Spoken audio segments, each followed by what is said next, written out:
Boa tarde. Sejam bem-vindos à videoconferência da São Carlos sobre os resultados do segundo trimestre de 2025. Estão presentes hoje conosco Gustavo Mascarenhas, diretor-presidente da São Carlos, Fernanda Naveiro, diretora financeira, e Murilo Lima, gerente de relações com investidores. Os slides da apresentação estão disponíveis no site de RI da companhia em ri.scsa.com.br na seção Central de Resultado. Informamos que a apresentação será gravada e que todos os participantes estarão apenas assistindo a videoconferência durante a apresentação da empresa. Em seguida, iniciaremos a sessão de perguntas e respostas, quando mais instruções serão fornecidas.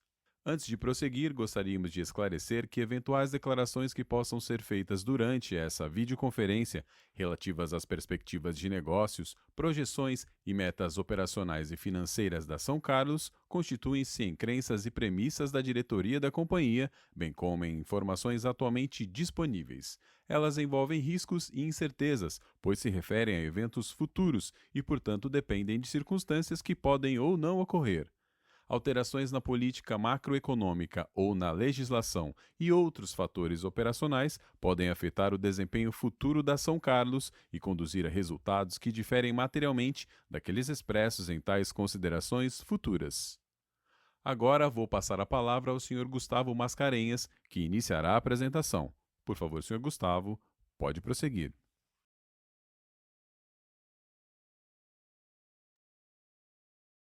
Boa tarde a todos, é um prazer estar aqui com vocês novamente para falar um pouco dos nossos resultados do segundo TRI.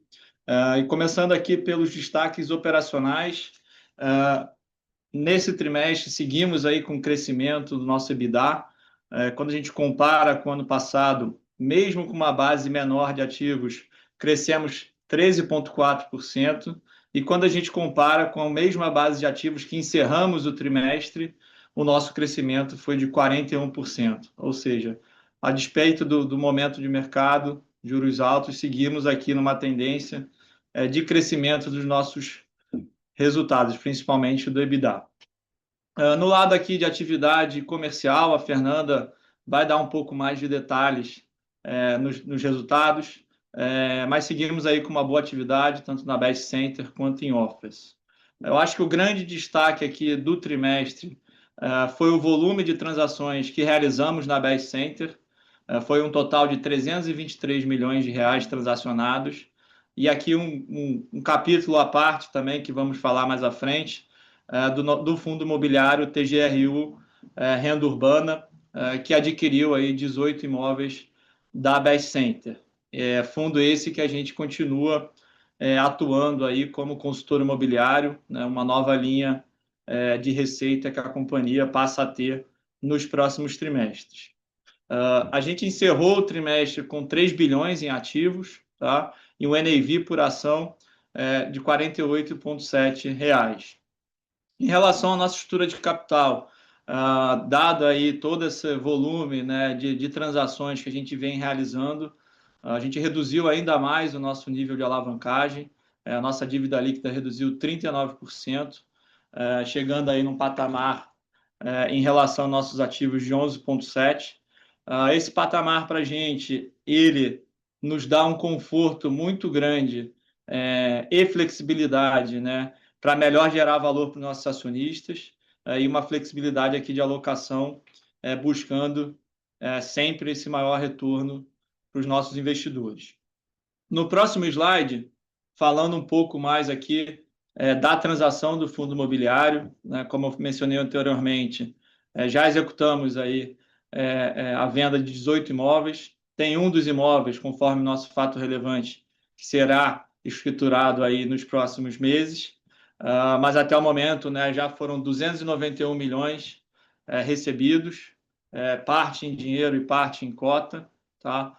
E, como eu falei, uma transação importante que demonstra o valor dos nossos imóveis, principalmente comparado à nossa ação na Bolsa, né, que a gente tem um desconto aproximadamente 60% versus laudo, enquanto a transação ocorreu próxima a 18%. Né? Então, além da gente mostrar o valor do nosso portfólio, a gente também passa a ter uma nova linha de receita na companhia de prestação de serviço, que é a consultoria imobiliária, e administração dos imóveis, que também passa a remunerar o nosso know-how imobiliário hoje, né, que não está também refletido no preço das nossas ações. Então, estou trazendo aí mais uma linha de negócio e mais uma opcionalidade aqui de geração de valor para os acionistas. No próximo slide, também aí destacando transações menores que a Best Center realizou, mas também muito importantes. E aqui destaco principalmente a transação do Centro de Conveniência Par Global. A gente foi capaz de transacionar esse imóvel antes mesmo da inauguração, né, encurtando aqui o ciclo de ganho de capital, né, uma transação do qual a gente recebeu 13,5 milhões de reais à vista, e aí 35% acima da nossa avaliação. Tá?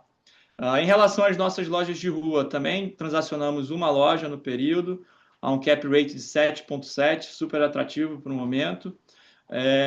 E aqui eu destaco que das 41 lojas adquiridas alguns anos atrás, a gente só tem uma loja no portfólio, então mostrando aqui que a gente é capaz de executar nosso plano de negócio, entregar o que a gente se compromete.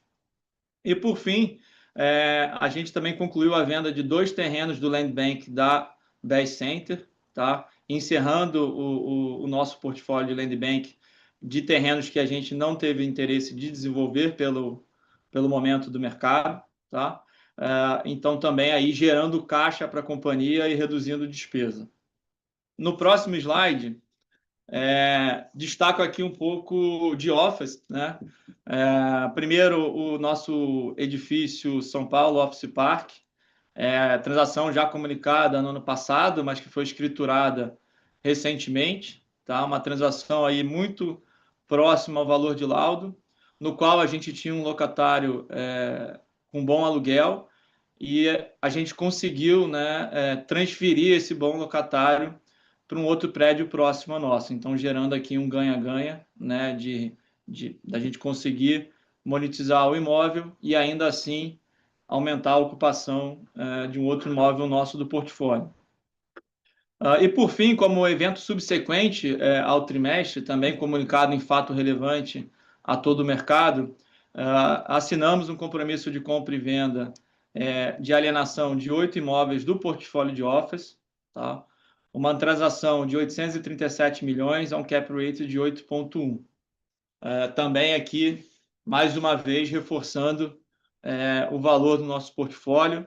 Essa transação ela é similar à da Best Center, onde envolve recebimento em caixa e recebimento em cotas, e a São Carlos atuando como consultora imobiliária, consolidando esse modelo de negócio que a gente vem buscando, né, justamente para gerar valor aos nossos acionistas, mesmo em um cenário macro desafiador. A transação está sujeita a condições precedentes, tá, usuais desse tipo. Tá? E, oportunamente, comunicaremos a todos mais detalhes via fatos relevantes e afins via RI. Agora eu vou passar a palavra para a Fernanda, que vai dar mais detalhes sobre os resultados do trimestre. Obrigada, Gustavo. Boa tarde a todos. É um prazer participar novamente aqui dessa videoconferência dos resultados da companhia com todos vocês.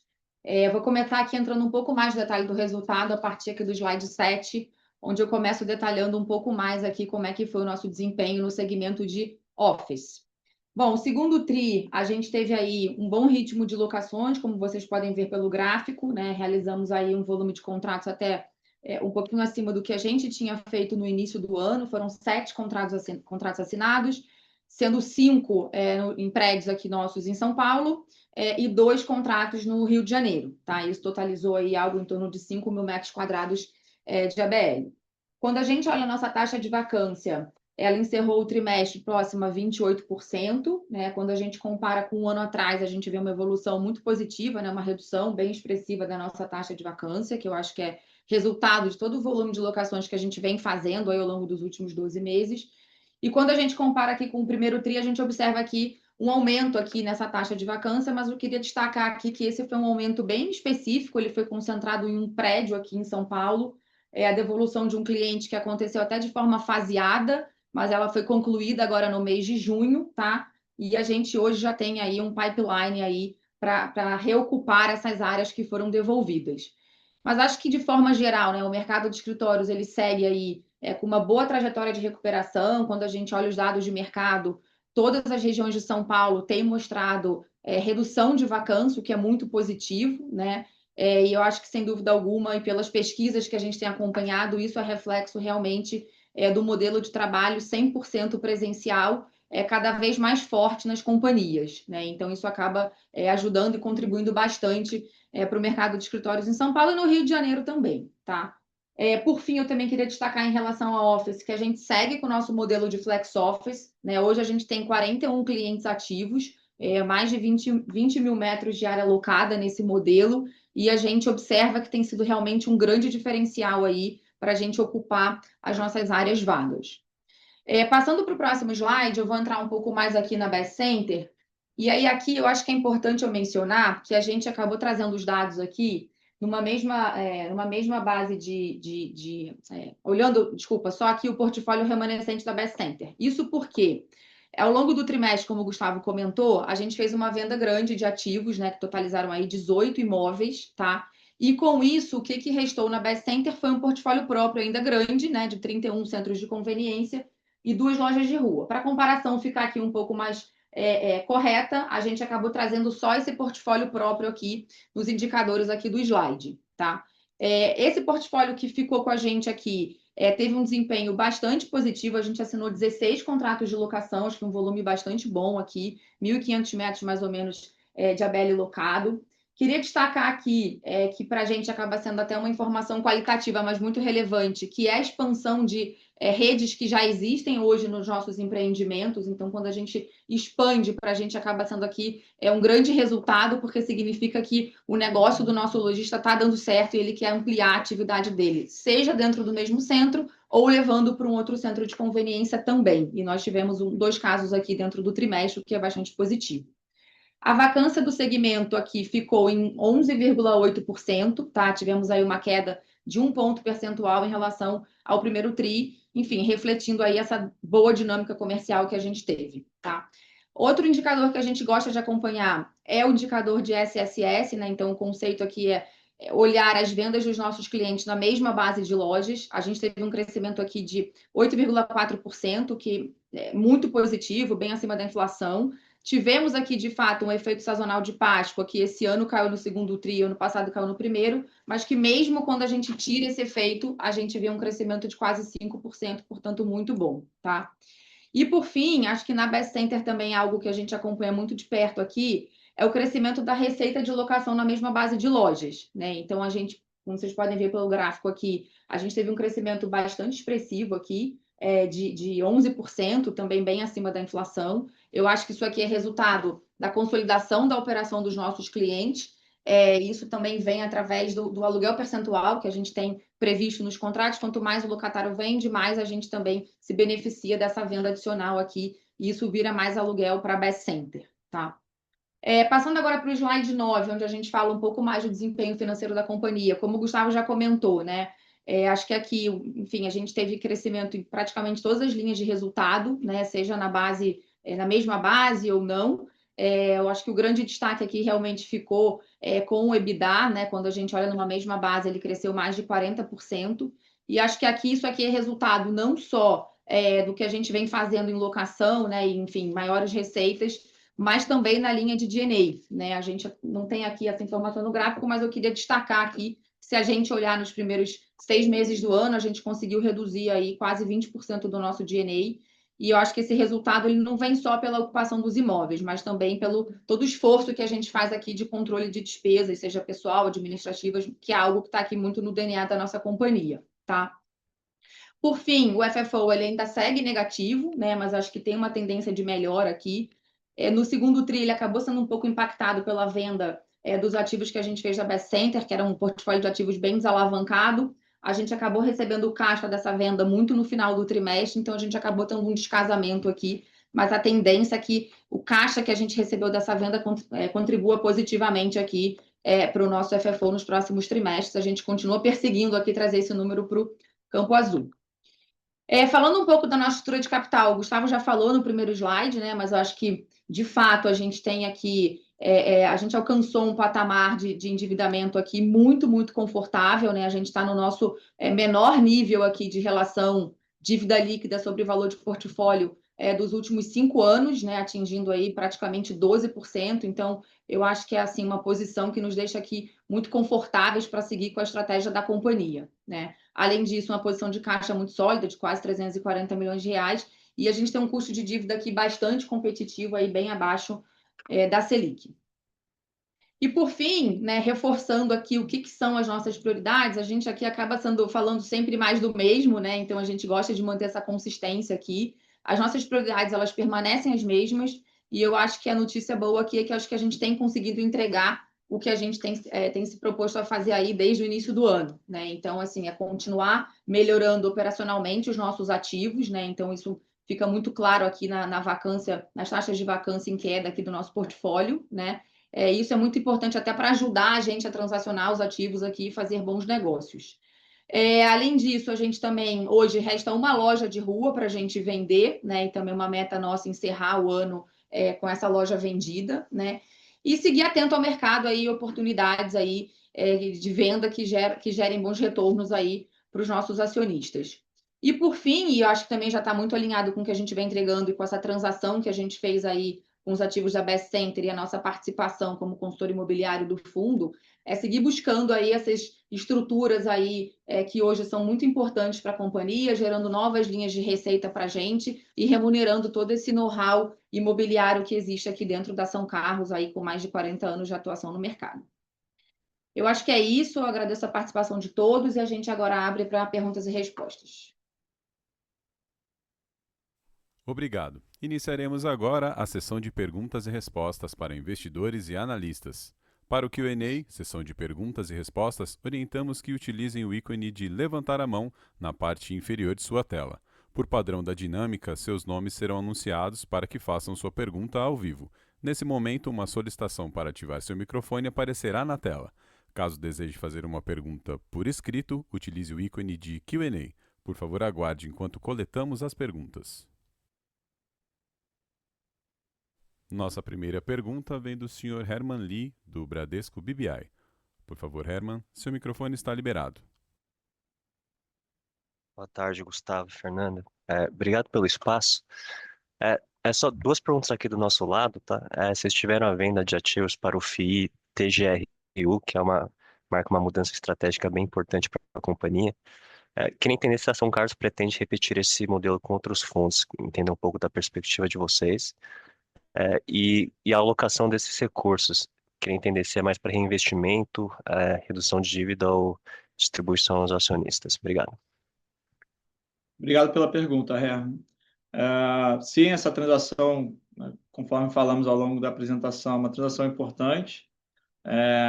Foi um mecanismo, né, uma estrutura do qual a gente consegue demonstrar aqui o valor dos nossos imóveis e criar aí essa nova linha de receita de prestação de serviço, algo que a gente não tinha antes na companhia, e é uma forma de remunerar nosso know-how imobiliário aí de anos de trajetória, tá?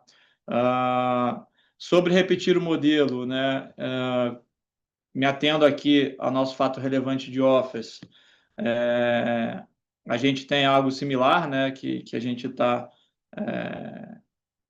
em curso, né, conforme nosso fato relevante, e com condições precedentes aí a serem superadas para a conclusão do negócio. Tá? A gente vê com bons olhos transações que mostrem o valor dos imóveis e também gerem essa remuneração adicional que a gente tem. Sobre os recursos, né, que são oriundos dessas transações, primeiro, a alocação natural é a amortização de dívidas atreladas aos imóveis, não muito diferente do que a gente fez no passado, tá? Né, pagar o custo da transação. E, naturalmente, também ela dá uma flexibilidade aqui para a gente melhor alocar e melhor gerar valor para o acionista. Né? Nos últimos anos, né, desde início de 24, né, a gente vem pagando dividendos aos acionistas. Isso é algo normal na São Carlos, né? Sempre que a gente tem grandes transações, a gente também retorna aí o capital aos acionistas. Então, a alavanca de dividendos é algo que existe aqui na nossa trajetória e a gente sempre vai estar trabalhando e atento nessa geração de valor, tá bom? Em relação a novos investimentos, né, desse capital, a tendência da companhia é se utilizar desse modelo asset light que a gente vem fazendo, principalmente aí utilizando fundos, tá? Obrigado. Bastante claro, obrigado e boa tarde. A próxima pergunta vem por escrito do Sr. Pedro Calisto, investidor, e ele diz: Boa tarde e parabéns pelos resultados. A empresa pretende distribuir as cotas dos FIIs para os acionistas e os valores recebidos das vendas em dividendos? E uma segunda, qual o nível de alavancagem ideal para a companhia? Obrigado pela pergunta, Pedro. A nossa prioridade aqui, quando a gente fala de remuneração dos acionistas, é a remuneração com pagamento em dinheiro, tá? A gente já viu outras operações no mercado com pagamento em cotas, mas nesse momento a nossa prioridade é o pagamento em caixa assim que a gente decidir por esse caminho, tá? Em relação aqui ao nível de alavancagem, eu acho que a tendência que a gente vê na companhia é de queda desse nível de alavancagem, justamente por a gente estar buscando esse modelo de negócio mais leve, né, que a gente tanto fala de asset light. Então, não tem sentido hoje na companhia realavancar ela, dado o nível de juros e o custo das dívidas existentes na companhia. Obrigado, Pedro.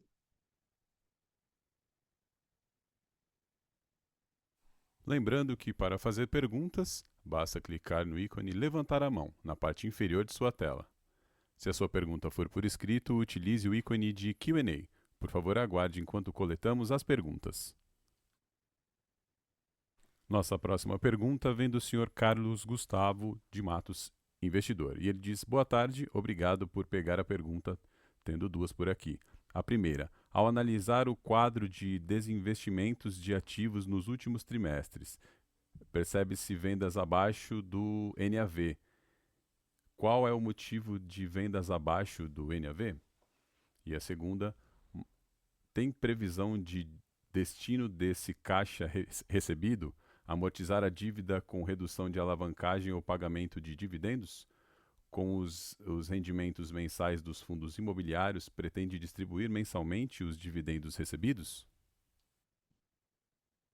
Obrigado pela pergunta, Carlos. Acho que a parte aqui de alocação do capital, dividendos, a gente já comentou na pergunta anterior, mas falando um pouco das transações em valores abaixo do NAV, o que motiva isso, né? A gente entende que o valor de avaliação ele é uma previsão aqui de fluxo de caixa descontado dos fundos, né? E quando a gente leva em consideração o cenário de juros hoje do país e a geração de caixa desses imóveis, a gente também olha outras métricas, como, por exemplo, cap rates, tá? Então, a gente entende que, mesmo com um desconto versus avaliação não tão relevante na nossa visão, a gente está gerando valor para o acionista, principalmente quando a gente vê a nossa ação sendo negociada na Bolsa com desconto de em torno de 60%. Né? Então, esse gap entre os 60% de desconto, né, e no caso aqui de uma transação relevante como essa, em torno de 18%, é todo esse spread, né, essa diferença entre um e outro que não está capturado no preço da ação. Então, isso nos motiva a fazer uma transação como essa. Obrigado. Nossa próxima pergunta vem também por escrito do Sr. Douglas Ribeiro, investidor. E ele diz: o fundo que adquiriu os ativos no evento subsequente é o mesmo fundo que adquiriu os ativos da Best Center? Podem detalhar a natureza da relação com o fundo? É uma relação de prestação de serviço e, ao mesmo tempo, a ASC se tornou controladora do fundo e, contabilmente, a isso o resultado da transação foi nulo? É isso? Obrigado, Douglas. Vamos dividir aqui em 3 perguntas e a parte do resultado contábil, ao final, eu passo aqui para a Fernanda, tá? Como a gente pode falar aqui da transação do evento subsequente, né? O que está no nosso fato relevante é um fundo em constituição na CVM, tá? e a natureza de relação com o fundo, né? No nosso caso, a gente tem a relação do qual a gente se torna cotista pelo pagamento em cotas de parte do preço da transação, como demonstrado no fato relevante, a gente tem ali cotas a serem recebidas, tá? E também, como está no fato relevante, a nossa atuação como prestador de serviço de consultoria imobiliária do fundo, tá? Então, essa é a nossa relação com o fundo. É uma estrutura também que, para o investidor do fundo, demonstra aí um comprometimento nosso com o negócio, tá? A gente não é simplesmente um vendedor de ativo. E para o investidor da São Carlos, também é uma estrutura que permite a gente capturar ganhos futuros desse fundo, tá bom? Agora eu vou passar aqui para a Fernanda para ela falar sobre a questão do resultado. Oi, Douglas. Boa tarde. Obrigada aí pela pergunta. Acho que vem até acho que uma boa oportunidade da gente explicar um pouco aqui o que aconteceu. De fato, né, assim, essa transação em que a gente vendeu esses ativos da Best Center, ela teve um pagamento em cotas subordinadas, né, de aproximadamente aí 25%, tá? E o entendimento contábil, né, e a forma como a gente deveria reconhecer essa transação dentro do nosso balanço se deu através de um CPC específico, onde a gente precisa realmente consolidar o resultado do fundo dentro do nosso resultado, tá? Quando a gente faz isso, a gente acaba por eliminar todo o lucro até gerado por essa operação. De fato, assim, existe um reconhecimento de uma operação de compra e venda, isso acabou ficando no nível das SPEs que venderam os ativos, tá? Mas quando a gente olha para o resultado consolidado, esse resultado ele acaba sendo eliminado nesse momento, tá? E conforme a companhia for reconhecendo os ganhos associados, os retornos associados às cotas subordinadas, a gente vai reconhecendo o que a gente não reconheceu agora, tá? Então, é realmente aqui um efeito, enfim, meramente contábil, né? Apesar da gente estar com caixa recebido, né? Que foi aí algo da ordem de 212 milhões de reais dentro do nosso caixa e as cotas com a gente também, tá? A próxima pergunta vem do senhor André Pimenta, investidor. E ele diz: boa tarde e parabéns pelos resultados. Poderiam informar, por gentileza, em quais imóveis do portfólio de office está concentrada a vacância? Existem conversas em andamento para a venda dos imóveis no centro do Rio de Janeiro para transformação em residencial? Obrigado. Obrigado, André, pela pergunta. Acho que no nosso nível de ocupação ela não se alterou tanto em relação ao último trimestre. Tá? Falando aqui de regiões, né? A gente tem alguns prédios no portfólio que estão muito próximos de 100% de ocupação. Então, a dinâmica de São Paulo aqui, como, vamos dizer, capital financeira aqui do nosso país, está em vacâncias em níveis mais baixos. Tá? Nosso portfólio está abaixo da média de mercado. A nossa única vacância aqui é concentrada num prédio na região da Chácara, que foi aí uma movimentação já prevista para a gente, conforme a Fernanda falou, mas aí com bom pipeline para recomposição desses espaços. Tá? Em relação ao mercado do Rio, né, Praia de Botafogo, onde temos 3 prédios, todos estão 100% ocupados, tá? Então uma dinâmica boa de locação. E a vacância do portfólio, ela está assim concentrada no centro do Rio. Apesar de ter uma vacância, a região vem reagindo muito bem aí aos incentivos da prefeitura, do programa Reviver Centro. A exemplo disso foi a transação que a gente anunciou no início do ano do Passeio 56, um prédio nosso que encontrava-se vago, né, e a gente fez a venda para a conversão de residencial e foi um sucesso o projeto. Né? Então, em relação à sua segunda pergunta, sim, a gente segue estudando aqui novos projetos como esse, pois eles geram ganha-ganha para a região. Né? A gente consegue enxugar uma ABL comercial vaga, a gente transforma em residencial que vai levar vida para a região, e a companhia aqui tem uma entrada de caixa no imóvel que estava gerando despesa. Tá? Então, a gente vê com bons olhos esse movimento. É claro que nem todos os ativos têm o perfil para um projeto como esse, mas a gente ainda tem, sim, algumas oportunidades no nosso portfólio que a gente está atento e trabalhando nessa linha. Tá bom? Obrigado. Não havendo mais perguntas, a sessão de perguntas e respostas está encerrada. Agora passo a palavra para o senhor Gustavo Mascarenhas para as considerações finais. Gostaria de agradecer aqui a participação de todos, as perguntas enviadas. Seguimos aqui à disposição com o nosso time de RI para tirar todas as dúvidas que vocês possam ter. Obrigado, uma boa tarde. Encerramos aqui a videoconferência do segundo trimestre de 2025 da São Carlos. Agradecemos a presença de todos. Tenham uma boa tarde.